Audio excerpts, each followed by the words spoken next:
Good evening, you are tuning in to AWANI Tonight with me, Farhana Sheikh. Melaka announces its exco lineup, and in conjunction with Men's Health Awareness Month, we shine a spotlight on men's mental health issues. That's coming up.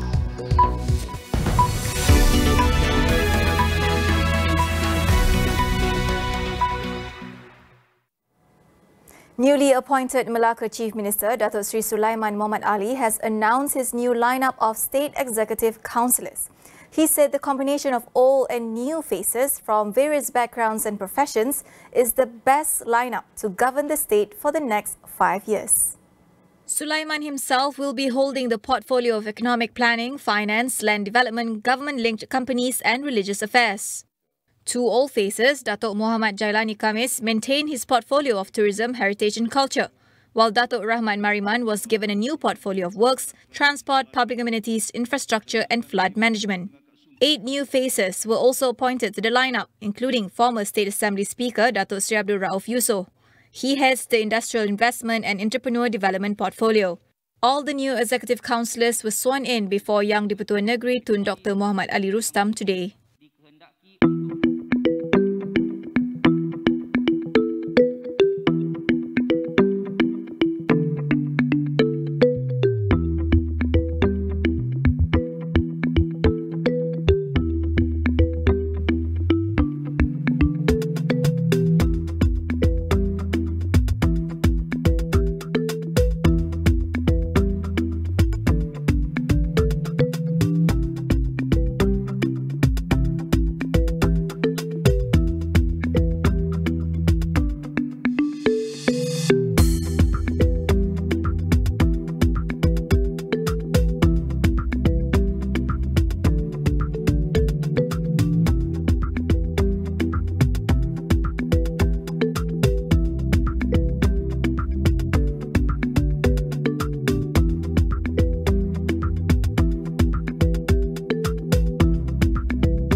DAP has announced 18 of their candidates today, including 11 new faces for the upcoming Sarawak elections. Its chairperson, Chong Cheng Jian, said the remaining 8 candidates will be announced only after Gabungan Parti Sarawak has named its lineup, as well as after the conclusions of DAP's negotiation with Parti Sarawak Bersatu. Among the confirmed candidates for DAP are as follows. Meanwhile, Chong said the candidates for another 8 seats, namely Pending, Panungan, Kota Sentosa, Batu Kawa, Batu Kitang and Setakan in Kuching, as well as Bawang Asan and Dudong in Sibu, would be announced later. Before this, there were negotiations with the PSB, but that I think is not very successful. But nevertheless, DAP is willing to compromise and is still open our door to final negotiation and final arrangement with PSB on the seats. Alright, that's why I think it is quite obvious the two Dudong and Bawang Asan were their incumbent seats, and which for the time being, I think we are open. It is an indication, a show of our sincerity that we should cooperate and work to fight against the GPS. The COVID-19 pandemic had caused an increase in mental health issues among Malaysians. Due to traditional gender roles of men, many of them experience immense societal pressures to become breadwinners and head of households that increases the risk of suicide among them. In conjunction with Men's Health Awareness Month, Malaysian Red Crescent Society's Hakim Hamzah discusses some of the challenges faced by men. Due to the movement control order, many have been unable to go out to work or conduct their business.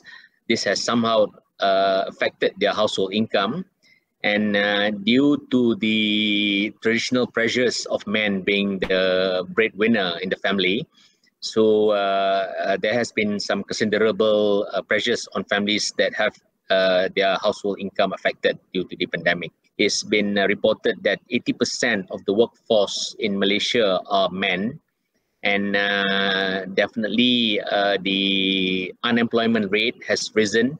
If you compare between the figures in January this year, which was 4.9%, against 3.2% January last year.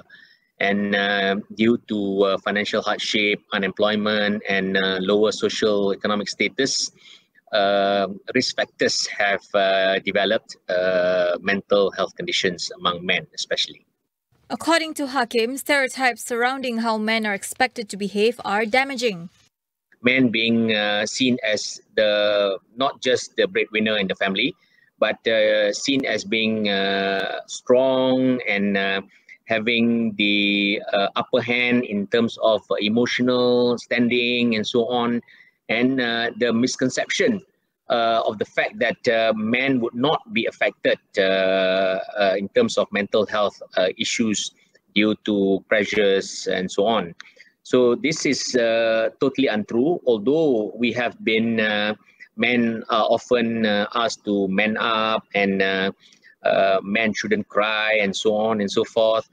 But still, the mental health of men are affected by certain pressures and certain stress factors. Hakim also stressed the need for proper channels to be established in order to help those with mental health issues. He encouraged more people to speak up against the stigma surrounding mental health issues and to seek help when needed. We need to have the channels for them to share their feelings and share their thoughts and find ways to address the issues. We also need to educate people that it's okay to talk about these matters. It doesn't mean that when you seek help, you are weak. Doesn't mean that when you have mental issues, you are crazy or you are mad. So these are connotations that have been lingering around our society that link people who seek help to them being either crazy or mad. So we need to move away from these thoughts and move away from these negative connotations, and encourage people to really speak up and share whatever challenges they may have, so that these issues can be addressed accordingly by those who are qualified in this area. We'll take a short break. Stay with us.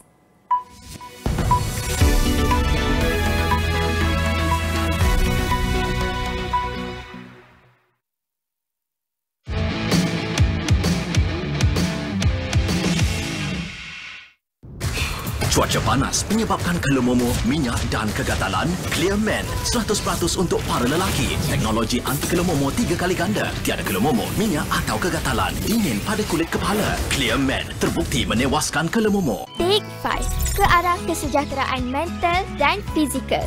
Kekal berhubung, eratkan rangkaian sosial yang sihat. Aktifkan diri, tingkatkan kecergasan diri. Syukur, hargai nikmat kehidupan. Teroka minat, tonjolkan bakat. Beri, kebahagiaan dikongsi bersama.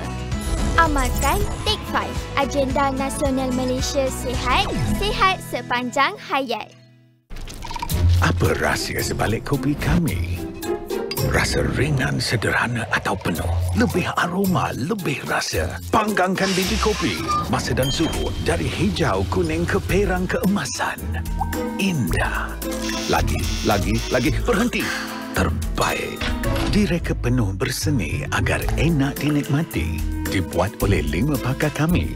Old Town White Coffee 3 dalam 1. Seni kopi kini diperhalus.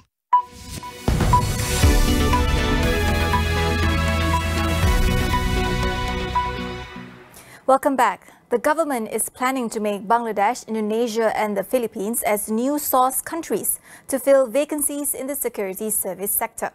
This was mentioned by the Home Minister, Datuk Sri Hamzah Zainuddin. We speak to Dr. Sukumaran Nair, Secretary General of the National Association of Private Employment Agencies, Malaysia. We have been waiting for this kind of information from the government, because the security industry is in a dire need for foreign guards, especially since this security industry, security guards are classified under the 3D category. You always find Malaysian locals to be participating into this industry. We have about 23,000 foreign guards, but most of them have returned to their country. And I think we only have about 50% currently residing and working in Malaysia. So there is a big vacuum. So the only concern that I have is, on behalf of the industry, the only concern I have is how quickly this can be done.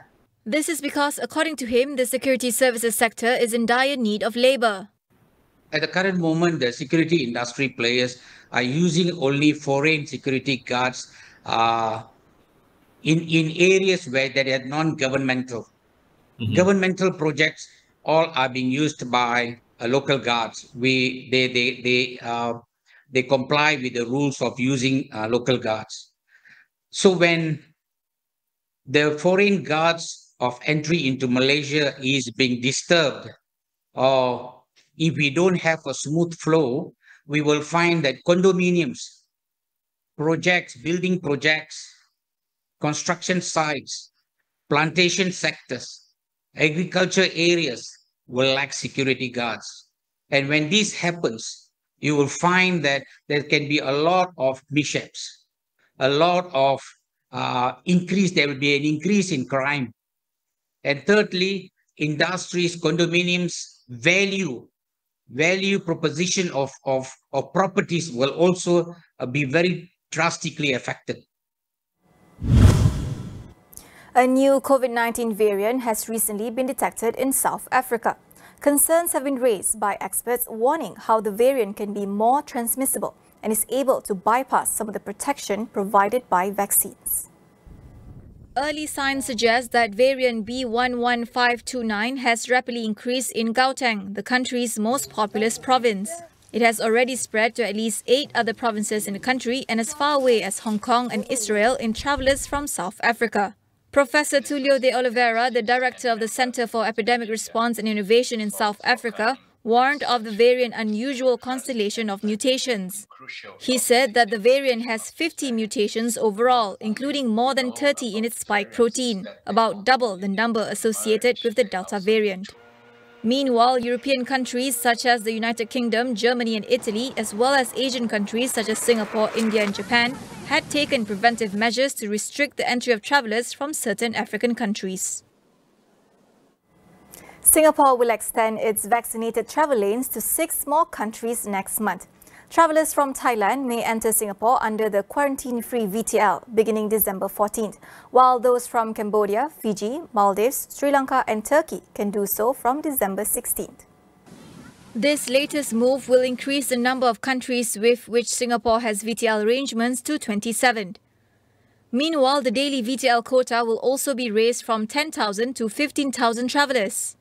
Under the VTL scheme, fully vaccinated travellers on designated VTL flights can enter Singapore without undergoing quarantine.